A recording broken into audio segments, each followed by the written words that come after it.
But first, one more little bit about Record Store Day. Record Store Day.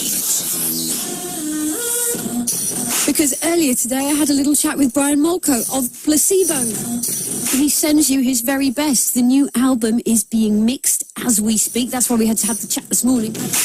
It's due out before the end of the year. He wouldn't tell me any more than that. They're being very secretive. I know if you're a big Placebo fan, you're already aware that sort of little snippets of information, things are being sort of drip-fed to you.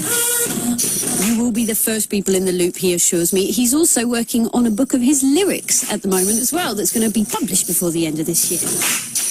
So we nattered about various different things, including Record Store Day, and I started off by asking him if the band were vinyl fans. Yeah, absolutely. I mean, we always, when a new album comes out, we always do a vinyl run because we like to hold the object in our hands, you know, a fetishistic object. It feels more and more so because it's rarer and there's a lot less of it. But actually, I used to bunk off school and go hang out at a record shop, and kind of they had this amazing record shop in Luxembourg, and downstairs was kind of the listening area. And, you know, so I used to show up at like 9 o'clock in the morning. I'd be on my own, and at the turntables downstairs, I'd just like play loads of music, you know, discover loads of music that way.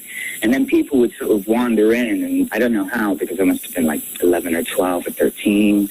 And they used to think that I was like on some kind of intern or, you know, and asked me to play records for them. You know, so it was kind of, you know, very much a part of my upbringing. I mean, the first music I ever bought was on vinyl in a store that doesn't exist anymore, John Menzies up in Dundee with my mum.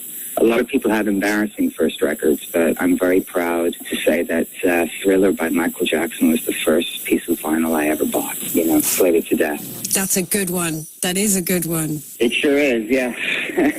Why do record stores matter then? Why a record store and why physical vinyl as opposed to downloading? What's the difference? There's the physicality of it, and there's which includes the size of it and the interactiveness of it. I think because it's a real object, you know, you feel a real connection to it. And it's also, it's interactive in a way that downloading music isn't, because you actually have to put it on a turntable, listen to half of it, then get back up again and flip it over. So playing a vinyl record, there's a certain amount of commitment involved, which you don't get from a never-ending MP3 playlist. And also, I find with listening to downloads that often it can become a little bit like wallpaper or background music. And the fact that you've actually put a record on makes you actually want to sit down and engage with it and only listen, which is how I grew up, consuming music, you know, discovering music. I think the fact its size is really important as well, you know, versus a CD, because the album cover itself becomes a work of art. And it's the romance of this imagination, which I kind of still carry with me.